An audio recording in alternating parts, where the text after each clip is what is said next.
তুমি কি কখনো ভেবেছ কেন কিছু মানুষ কোনো চেষ্টা না করেও সবার মনোযোগ পেয়ে যায়? কেন তারা ঘরে ঢুকলেই পরিবেশ বদলে যায়? কেন মানুষ তাদের কথা মনে রাখে, তাদের উপস্থিতি অনুভব করে, এমনকি তাদের অনুপস্থিতিও মিস করে? আর সবচেয়ে গুরুত্বপূর্ণ প্রশ্ন, কেন কিছু মানুষকে পাওয়া যায় সহজেই কিন্তু তাদের কখনোই সত্যিকার অর্থে মূল্য দেওয়া হয় না? সত্য হল, আকর্ষণ কোনো ম্যাজিক নয়। এটা শুধু সুন্দর চেহারা নয়, শুধু টাকা নয়, শুধু জনপ্রিয়তা নয়। আকর্ষণ একটি মানসিক অভিজ্ঞতা, একটি অনুভূতি, একটি অদৃশ্য শক্তি যা মানুষের অবচেতন মনে কাজ করে। আর আজ তুমি জানতে চলেছ সেই 14টি গভীর মনস্তাত্ত্বিক সত্য যা মানুষকে চুম্বকের মতো আকর্ষণী করে তোলে। কিন্তু সাবধান, এই ভিডিও শুধু আকর্ষণ সম্পর্কে নয়, এটি তোমাকে মানুষের মন সম্পর্কে এমন কিছু শেখাবে যা একবার বুঝে গেলে তুমি আর কখনো আগের মতো থাকবে না। পার্ট 1, রহস্যের শক্তি, কেন মানুষ অসম্পূর্ণ গল্পে আটকে যায়। মানুষের মন একটি অদ্ভুত জিনিস। এটি যা পেয়েছে তার প্রতি খুব দ্রুত অভ্যস্ত হয়ে যায়, কিন্তু যা পুরোপুরি পায়নি, যা পুরোপুরি বুঝতে পারেনি, তার পেছনে বছরের পর বছরও ছুটতে পারে। একটি অসমাপ্ত সিনেমা, একটি অর্ধেক বলা গল্প, একটি না বলা অনুভূতি, এসবই মানুষের মস্তিষ্কে খোলা লুপ তৈরি করে। মনোবিজ্ঞানে একে বলা হয় কিউরিওসিটি গ্যাপ। তুমি যত বেশি নিজেকে পুরোপুরি প্রকাশ করে দাও, তত দ্রুত মানুষের কৌতূহল মরে যায়। এই কারণেই কিছু মানুষ খুব কম কথা বললেও স্মরণীয় হয়ে ওঠে।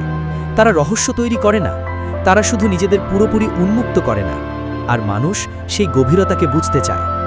তুমি কি লক্ষ্য করেছ, যে ব্যক্তি সবসময় নিজের অনুভূতি ব্যাখ্যা করে, নিজের অবস্থান পরিষ্কার করে, প্রতিটি কাজের কারণ জানায়, তার সম্পর্কে জানার মতো নতুন কিছু থাকে না।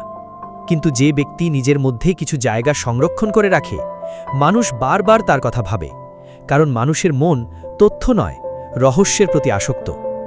অনুপস্থিতির মনোবিজ্ঞান। একটি প্রশ্ন করো তোমাকে, সূর্যের মূল্য আমরা কেন বুঝি? কারণ রাতে সেটি থাকে না। পানির মূল্য আমরা কখন বুঝি?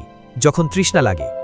অনুপস্থিতি মূল্য তৈরি করে, আর সম্পর্কের ক্ষেত্রেও একই নিয়ম কাজ করে। যদি তুমি সবসময় উপস্থিত থাকো, সবসময় রিপ্লাই দাও, সবসময় উপলব্ধ থাকো, তাহলে ধীরে ধীরে তোমার উপস্থিতি স্বাভাবিক হয়ে যাবে। মানুষ তোমাকে মিস করার সুযোগই পাবে না। আর যা মিস করা যায় না, সেটিকে গভীরভাবে অনুভবও করা যায় না।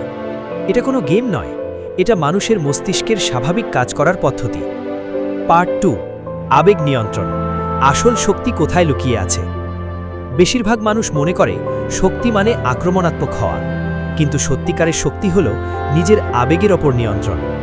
যে মানুষ রাগের মুহূর্তে শান্ত থাকতে পারে, প্রত্যাখ্যানের পরও ভেঙে পড়ে না, একাকিত্বের মধ্যেও নিজের মূল্য ভুলে যায় না, সেই মানুষ বিপজ্জনকভাবে আকর্ষণীয়। কারণ সে নিজের আবেগের দাস নয়, সে নিজের আবেগের নেতা। আজকের দুনিয়ায় সবাই প্রতিক্রিয়া দিচ্ছে, একটি মন্তব্য, একটি মেসেজ, একটি প্রত্যাখ্যান, আর সঙ্গে সঙ্গে আবেগের বিস্ফোরণ।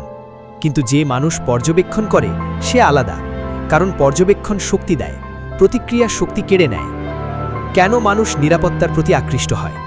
একটি গভীর সত্য আছে, মানুষ শুধু উত্তেজনা চায় না, মানুষ নিরাপত্তাও চায়।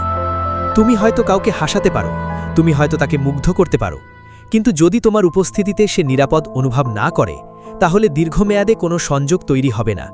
কারণ মানুষের অবচেতন মন সবসময় একটি প্রশ্ন করে, এই মানুষটির পাশে আমি কি নিজেকে হতে পারি? যদি উত্তর হ্যাঁ হয়, তাহলে বিশ্বাস জন্মায়, আর বিশ্বাস ছাড়া আকর্ষণ কখনোই দীর্ঘস্থায়ী হয় না।